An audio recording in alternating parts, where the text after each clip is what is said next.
It's a new century in Requiem Metal Podcast. We're on episode 101. What an accomplishment. And what better way to start it off than Watain? Watain with Malfeitor from Lawless Darkness. Which is a perpetrator of malfeasance. Yes, one who commits wrongful or shameful acts of some sort. Yeah, it's who said you couldn't learn new words in metal. That's how my vocabulary has expanded. Absolutely. At least for the more savory, evil words. Yeah. Well, and you know, a band like Watain is always using Latin and different things. You know, I mean, one of the most evil of languages. Yeah, they definitely.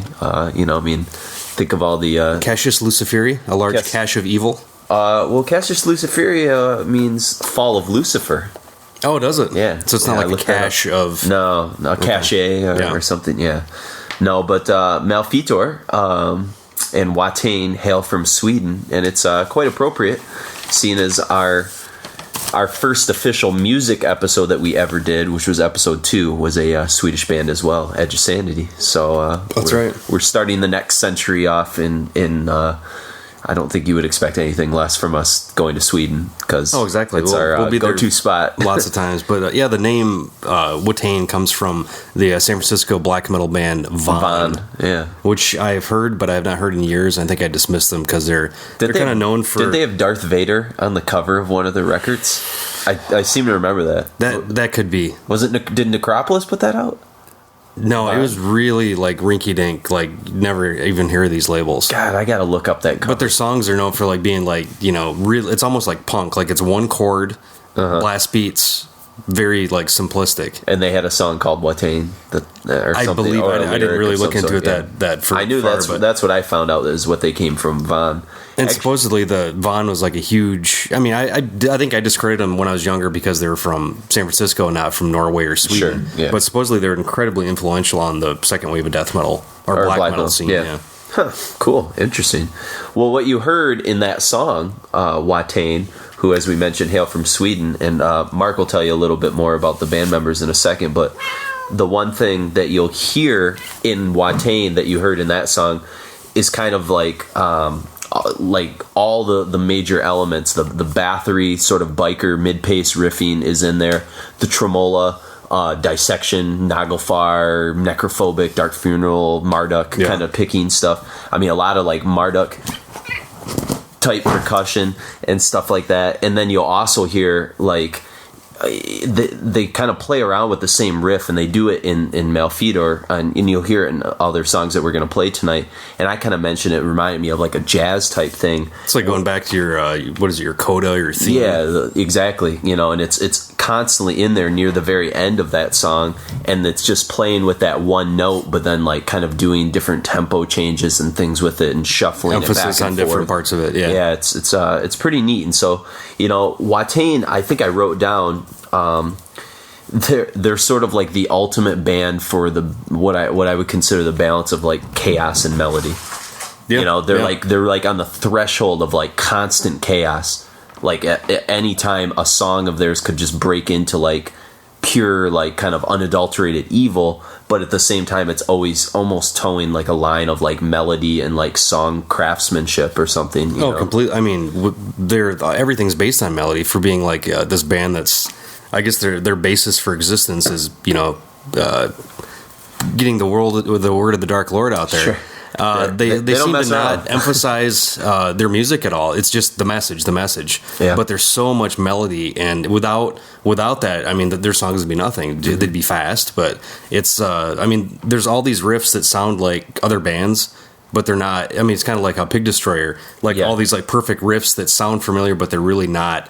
They're not like a ripoff. Yeah. Like you hear like a Moonspell like little thing, not even a full riff. Well, you and I were talking about that in that song we just heard, you know, the opening song, tons of like Wolfheart riffs, you know, it's like once you said that, I was like, oh my God, you're right. They're draped in it. Oh, totally. Yeah. And like, you know, little bits of mayhem and lots of, I think Dissection's almost like an ethic or an edict that they, I mean, plus, and Eric Danielson played in Dissection. And, their live guitarist, David Totoro, I believe that's probably not even correct.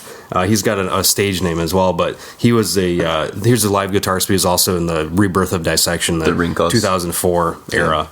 But yeah, real quick, Eric Danielson, bass and vocals, Pelle Forsberg on guitar, and Haken Johnson on drums. It's probably not Haken, but that sounds cool. I like Haken.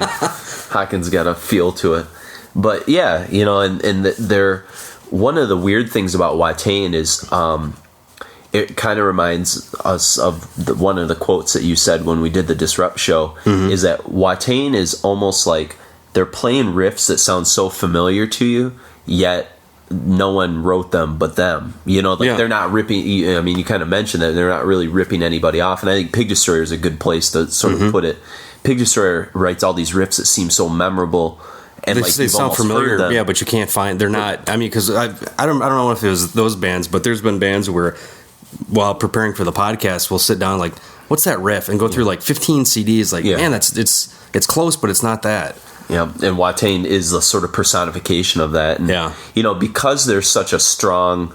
I mean, because like you said, their music is really about getting this sort of message and across of, worshiping Satan, which is, I mean, we're going to come out with it. That's what Watain's really all about. I mean, there's a lot of black metal bands that will sort of talk the talk, but like these guys actually walk it. And but not in the Norwegian, the kind of theatrical Hollywood way that everybody's kind of been portrayed since all the church burnings and the murders. And it's just like a really, really strong ethic among these people. It's I think they've even like described themselves as almost like a biker gang. Yeah. But like instead of like, I don't know what biker gangs represent outside of freedom, but they're doing the same thing, but just like promoting the word of the devil. Yeah, and in their stage shows, they do perform kind of a ritual, and it's not like kind of an Alice Cooper show or anything like that.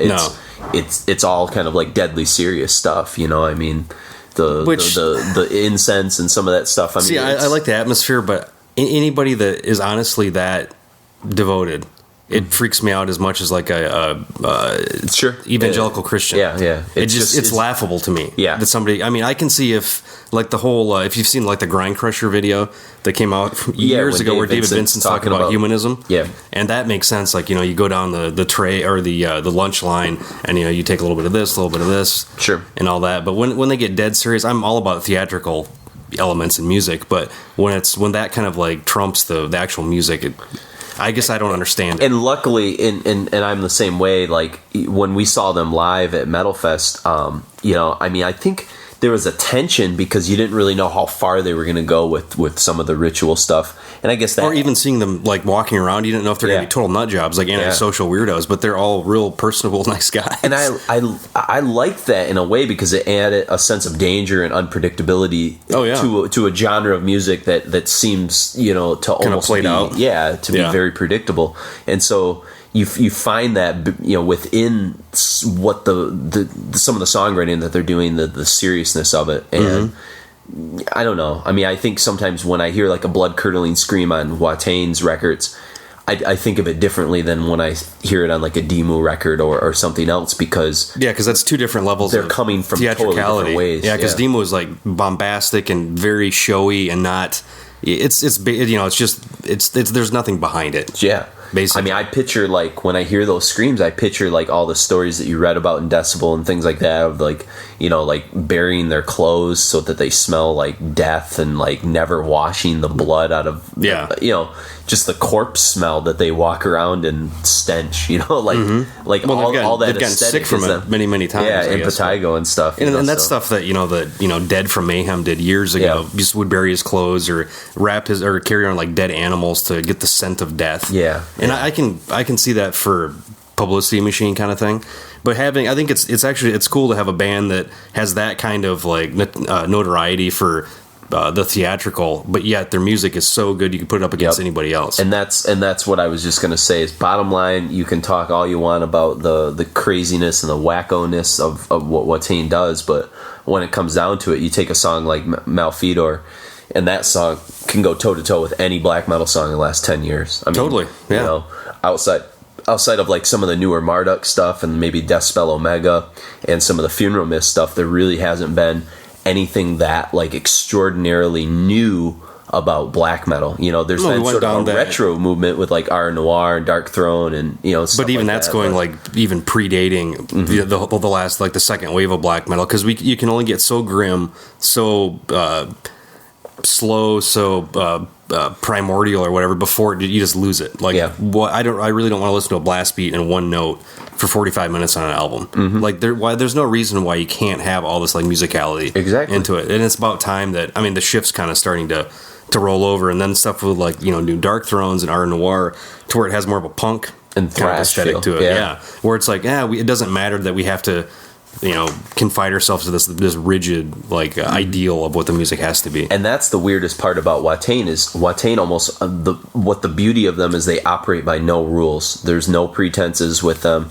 They Lawless don't have darkness. to fit into any scene. Yeah, lawless darkness. They don't have to fit into any kind of scene, you know. So, but we wanted to kind of run you through the 4 Watain full lengths that are out there. We're not going to spend too much time on the first 2, especially the very first one, which was Rabid Death's Curse. Rabid Death's Curse, coming out in 2000, correct? Yeah, I believe on Drakkar Productions originally, but it's been reissued by Seasons of Mist. Season of Mist. Season of Mist. It's got like there's different variations of this and Casus Luciferi that you can get, including one that I actually read about that has a bonus track of a Vaughn cover. Vaughn cover? Yeah, but not on the. Is it on that one? No. Oh, yeah, it is that one. Yeah. Oh, cool. Yeah, that's the one I have then.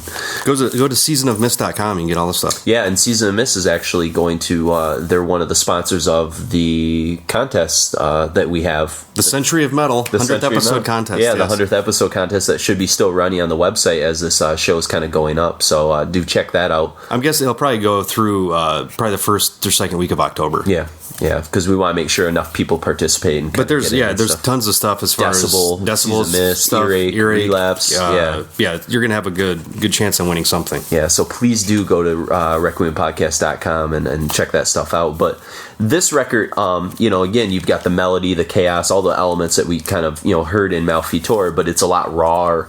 But it has all the essential elements, It's just harder to kind of decipher, glean it out of the production's pretty raw. I mean, even like listening to stuff for a lot of years, having a decent stereo, it's still, it's almost like cup to the wall, trying to hear like, okay, there's that like lead riff. Yeah, it's all there, but it's all kind of in the embryonic state. Sure, and you can hear some of it. Like there's some nice elements to a song like "Life Dethroned," which we're gonna play here in a moment.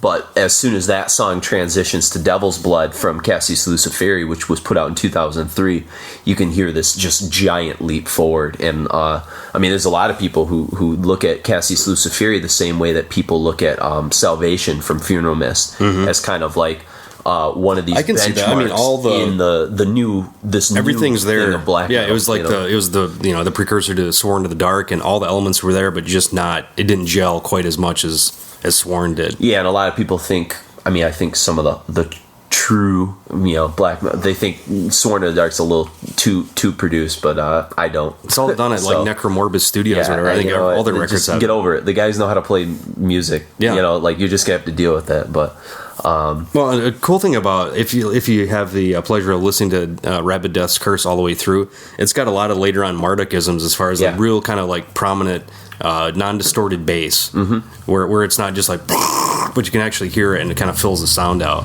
But it's a weird, just kind of like, it's a first album, so. But you will hear a lot of like cool like bass breakdowns throughout a lot of Watain's music, which you don't hear that a lot in black metal. Oftentimes the bass is completely like devoid, so. Outside of like some like Mayhem slowdown parts where burn, burn. It's true. Yeah, which is kind of aped on some things, but to good effect. Yeah, but so all right, well let's get back into it. We're gonna get into Life Dethroned from Rabid Death's Curse, and then we've got a pair of tunes from Casus Luciferi, Devil's Blood, and Golden Horns of Darash, which we'll have to find out what the horns of Darash are when Chris Sumerian. Yeah, so we'll find out and tell you when we come back.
Golden Horns of Darash, Devil's Blood, and Life Dethroned. So, Jason, what is Darash? Well, we kind of we explored a little bit. What would the world be without Wikipedia? It means of heathen gods and necromancers. So it's the Golden Horns of necromancers. So, and the lyrics. Maybe the Golden Horns is an instrument of necromancy. This is true. Yeah, possibly. And a lot of the lyrics in this song are Hebrew, and they were actually written from a guy from the band Casus, which I don't claim to know a lot about. I've heard the name, but I've never heard that. Again, I think the Casus is one of the. They're part of this group with Funeral Mist and Deathspell Omega, the Orthodox black metal type stuff. So it's on the list definitely to check out. Some more of that kind of stuff.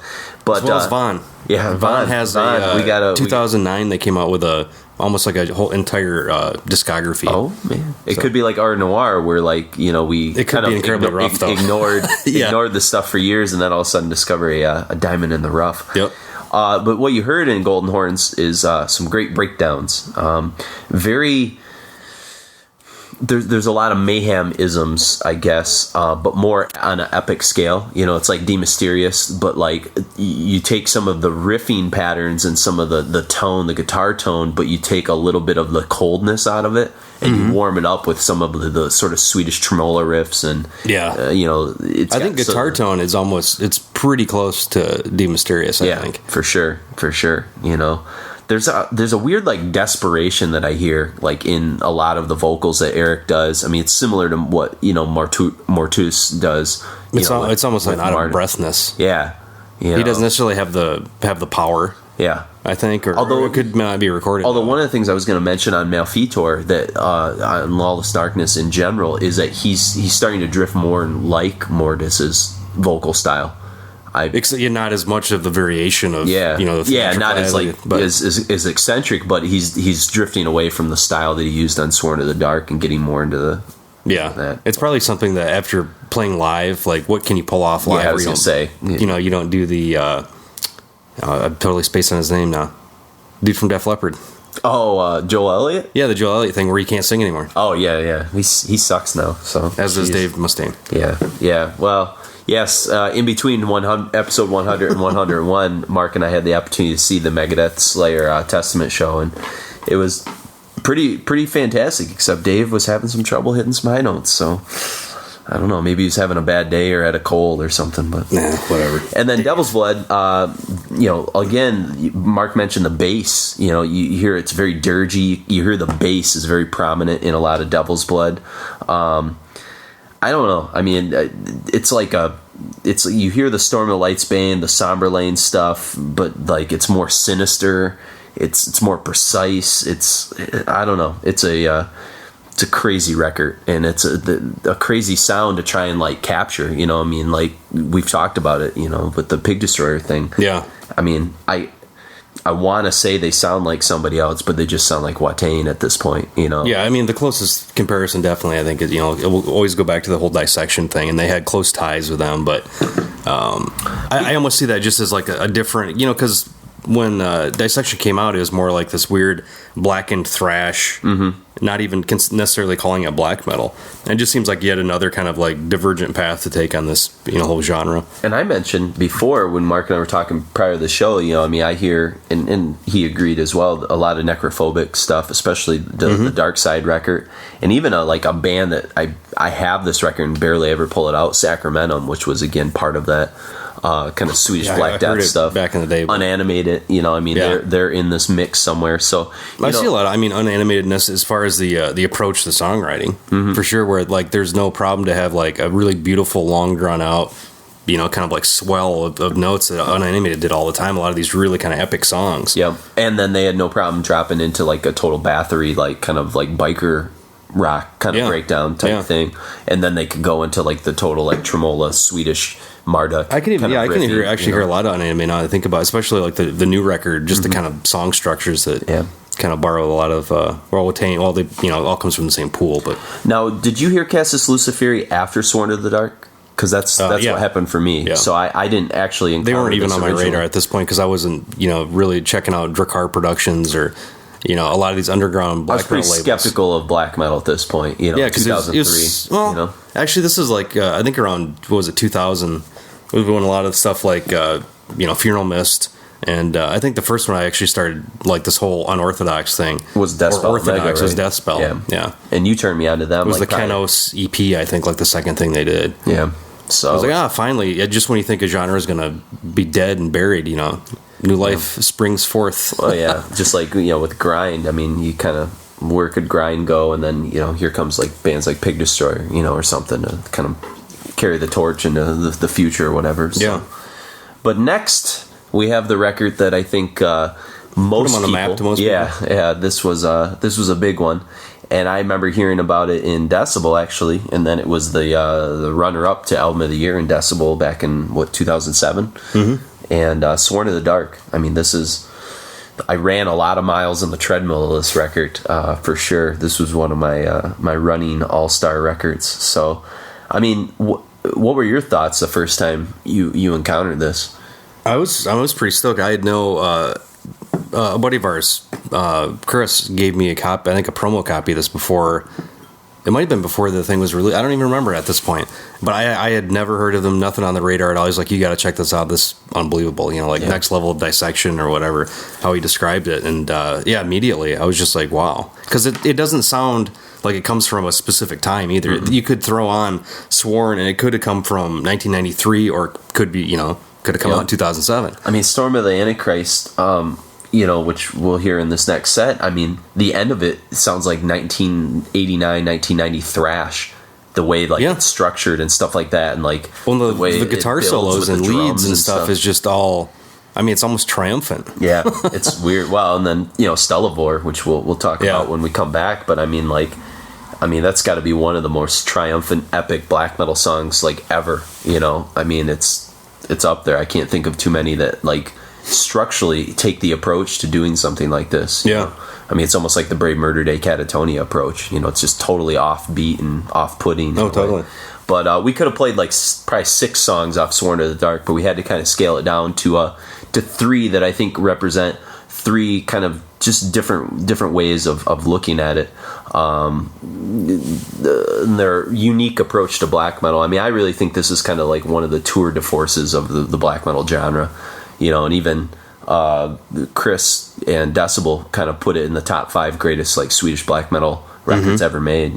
So I mean, it took 4 years to make, but I think you can tell why. They put a lot of time and precision and stuff into it. So, but we'll talk a little bit more about these songs. I guess, do you have any comments about the opening tune we're going to play, Serpent's Chalice? It's sweet. Yeah. It's tough to as soon as you kind of figure out where they're coming from. Yeah, it's almost overwhelming to try to that's going to sound gay, but I mean, it's hard to put into words, I guess, what exactly, because it all seems so familiar, but what are you really gleaning from what they're doing? The things I kind of, saw in this is, first of all, I think it's kind of an unsettling tune in a way, but in a beautiful unsettling way. It's nice in that, you hear the Mayhem kind of meets Burzum stuff at the beginning, and near the end, it starts to blend into these open arpeggios. It's very melodic. At the end, completely. The end of the song is just incredible, and then it goes into kind of a barn burner with Storm of the Antichrist, and then we'll close with the aforementioned Stellarvore. So enjoy. Is that a Eater of Universes? I hope so. That sounds. I hope so. That does sound awesome. I'd like to think of it as that. We'll double check though. But enjoy a trio from Sworn to the Dark, Watain.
Stellarvore, Serpent, or Storm of the Antichrist, and Serpent's Chalice. Chalice, I'm sorry.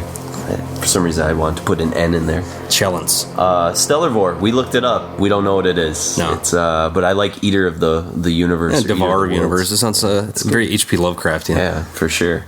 There's definitely something ritualistic going on, the way that it's chanting in that song. And, like, even just the way, like, you know, not only does it open with the sort of tremolos from hell. I mean, it's like, you know, all over the place. But just like the sort of like triumphant, like chanting kind of thing. You really feel like you're part of like their, especially their seeing ritual, this live their too, universe. Yeah. And I mean, even though they had such crappy sound at Metal Fest, like still the atmosphere in the room was kind of electric. Yeah, and we knew the songs well enough to where you could pick out, okay, that's where that part's supposed to be.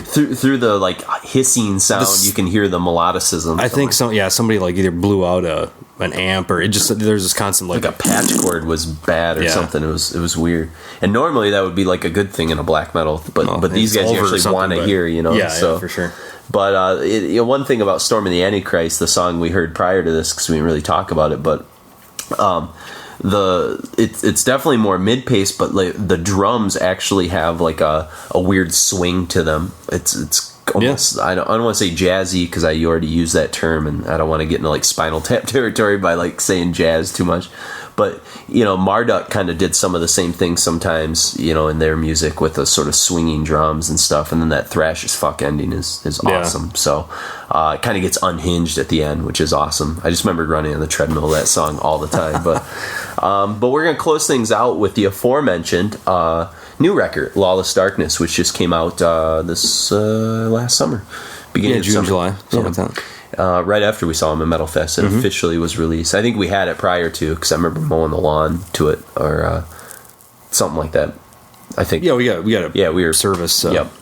But it's again, Season of Mist is putting this out. It's another one of their big releases, and the record itself is just kind of taking the Sworn of the Dark kind of thing, like to the just take it to the next level. I think it's a little more refined. Especially, I mean, the song we're going to close out with, Waters of Watain, which I have a retarded explanation for this song. I like as well, this explanation. I think it's because awesome. It all makes sense to me, because it's got, like, right in the beginning, you almost have like a Celtic Frost kind of thing.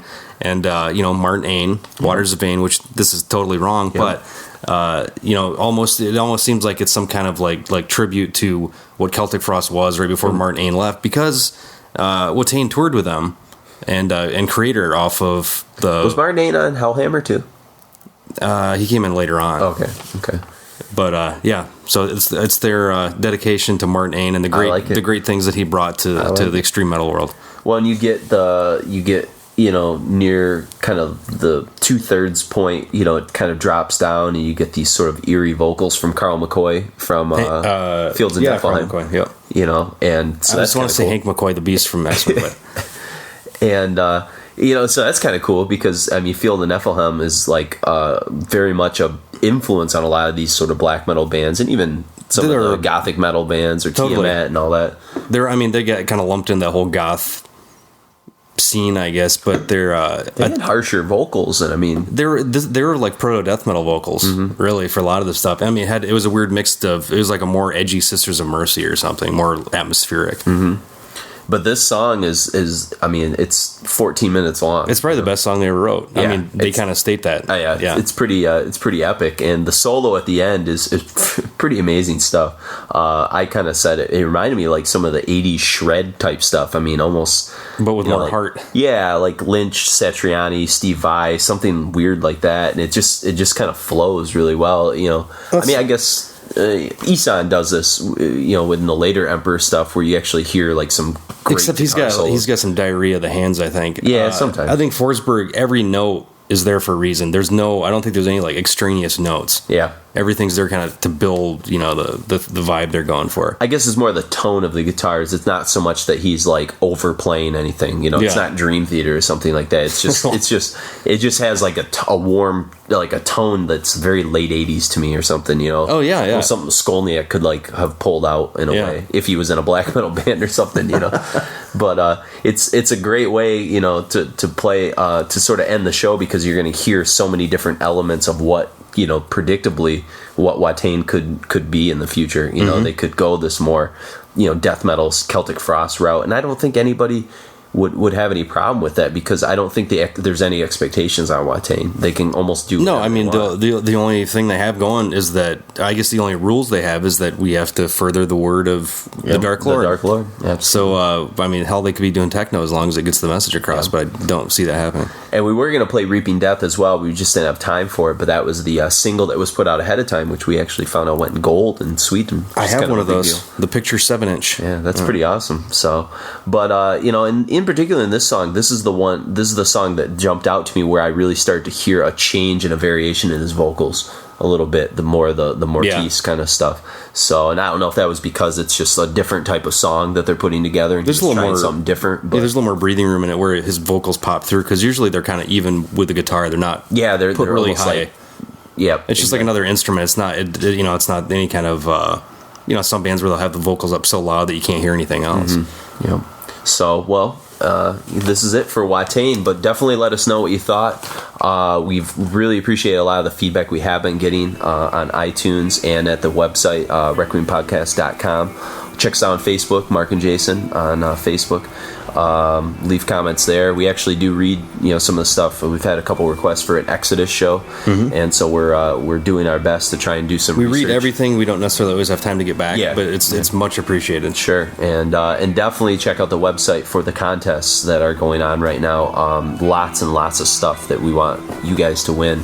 Those of you who are loyal fans and stuff. So enjoy Waters of Ain by Watain, and for Requiem Metal Podcast, I'm Jason, and I'm Art.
So now